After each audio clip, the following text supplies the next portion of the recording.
It's April 15th, 2016. I'm trying to cover up the mic a little bit because it's really windy today.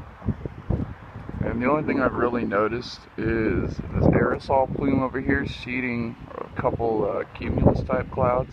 I'm going to zoom in on it, so I gotta move my hand from covering the mic from the wind, so I want to turn your volume down a little right now because it's really windy.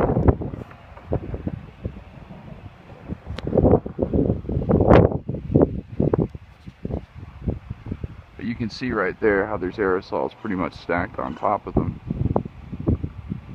I highly doubt that seeding those few clouds will do anything. Maybe they're actually getting rid of those clouds with a different type of aerosol, because they do have both types. There's a haze over here, and the typical haze blowing in from Phoenix. There's usually a haze over there, and a few more clouds over there. I'll keep you guys updated throughout the day.